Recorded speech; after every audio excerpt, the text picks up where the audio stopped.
Sejak operasi militer Rusia ke Ukraina pada 24 Februari 2022, popularitas Vladimir Putin terus menanjak. Putin selalu terobsesi menjadi orang yang berada di pucuk pimpinan Rusia. Ia pernah menjabat sebagai Perdana Menteri Rusia pada masa Presiden Boris Yeltsin tahun 1999 hingga 2000. Pada tahun 2000, Putin menjadi presiden kedua menggantikan Boris Yeltsin hingga 2008. Saat itu ia juga merangkap sebagai Perdana Menteri Rusia. Lalu Putin kembali menjadi Perdana Menteri pada era Presiden Dmitry Medvedev, yaitu tahun 2008 hingga 2012. Sejak Mei 2012, Putin kembali menjabat Presiden Rusia hingga saat ini. Jadi secara gampang Putin berkuasa di Rusia sejak 1999 hingga kini, terhitung 23 tahun.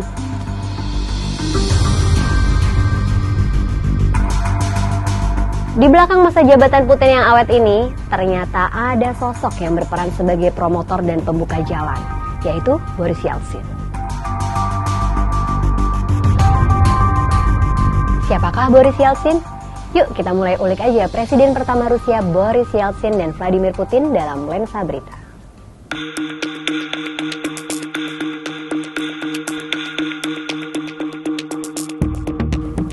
Boris Yeltsin adalah tokoh yang tak kalah populer dan kontroversialnya dengan Putin. Pada Juni 1991, tepat 31 tahun lalu, Yeltsin merupakan mantan anggota Partai Komunis dipilih sebagai Presiden Rusia dengan 59% suara. Ia menjadi presiden pertama yang dipilih secara langsung sejak Uni Soviet hampir bubar dan Rusia pun berdiri sebagai negara. Saat menjabat sebagai presiden, Yeltsin secara terbuka memberi Rusia lebih banyak otonomi dan menyatakan dirinya mendukung ekonomi berorientasi pasar dan sistem politik multipartai. Ini yang seru dan penting dalam sejarah. Saat menjadi presiden Rusia, terjadi kudeta singkat terhadap Presiden Uni Soviet Mikhail Gorbachev oleh komunis garis keras pada Agustus 1991. Yeltsin menentang para pemimpin kudeta dan menggalang perlawanan di Moskwa sambil menyerukan kembalinya Gorbachev. Yeltsin naik ke atas tank untuk mengecam upaya kudeta. Selanjutnya, ketika kudeta runtuh, Yeltsin muncul sebagai tokoh politik paling kuat di negara itu. Segera setelah itu, Yeltsin mulai mempreteli Partai Komunis dan banyak pihak yang mulai mendukung gerakannya. Hingga akhirnya Uni Soviet secara resmi bubar dan Presiden Mikhail Gorbachev mundur pada 25 Desember 1991. Lanjut, Rusia memiliki sejarah panas dingin dengan CES-nya. Pada 1991, CES-nya secara sepihak memisahkan diri dari Rusia. Yeltsin meresponnya dengan mengirimkan pasukan militer ke CES-nya untuk menekan pemberontak. Namun, keputusannya itu justru mengikis popularitas Yeltsin yang menjadi kian menurun. Perang di CES-nya dan kegagalan reformasi pasar bebas untuk memacu pertumbuhan ekonomi menjadi sandungan besar bagi Yeltsin untuk berpeluang terpilih kembali sebagai presiden Rusia. Tapi, secara mengejutkan, Yeltsin ternyata mampu memenangi pemilihan pada Juli 1996. Pada awal masa jabatan keduanya, Yeltsin menandatangani perjanjian gencatan senjata dengan CES-nya. Lalu pada tahun 1997, Rusia dan CES-nya bertemu untuk menyepakati perjanjian damai. Pada 1998, Rusia mengalami krisis politik dan ekonomi. Pemicunya karena Boris Yeltsin gagal membereskan persoalan utang negara. Yeltsin mulai hilang kepercayaan dan menimbulkan kepanikan di pasar keuangannya. Akibatnya pun mata uang rubel terjun bebas. Upaya pemakzulan dilakukan oposisi di Duma, Parlemen Negara pada 15 Mei 1999. Namun Yeltsin berhasil lolos karena dukungan pemakzulan di Duma kurang dari 2/3 suara yang dibutuhkan.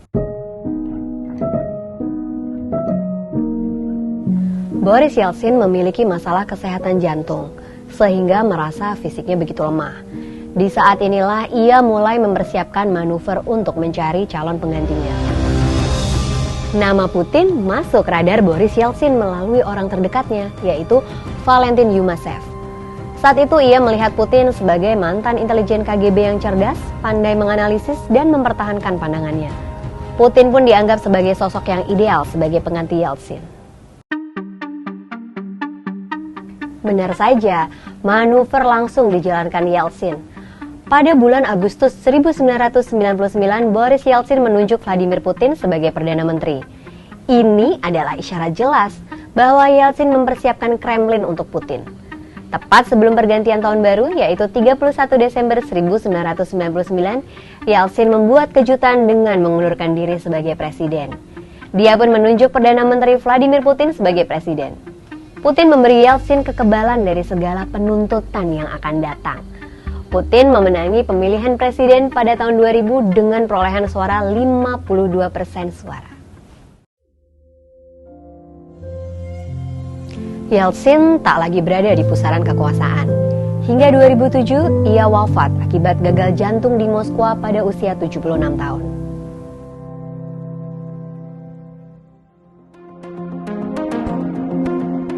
Boris Yeltsin sangat bertolak belakang dengan Putin. Yeltsin adalah tokoh liberal Rusia, sedangkan Putin sangat berambisi untuk mengembalikan kejayaan seperti dahulu saat Uni Soviet. Namun, bagi Yeltsin, momentum penunjukan Putin sangat penting. Yeltsin turun dan memberikan kesempatan kepada anak muda.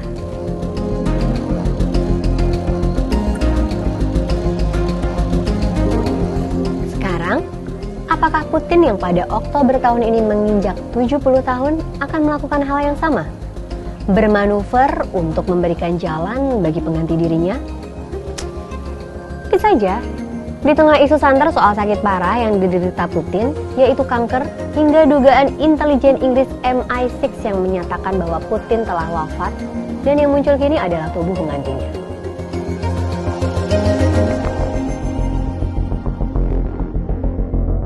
Sekian cerita tentang Presiden Rusia Boris Yeltsin dan Vladimir Putin. Sampai jumpa di episode lainnya.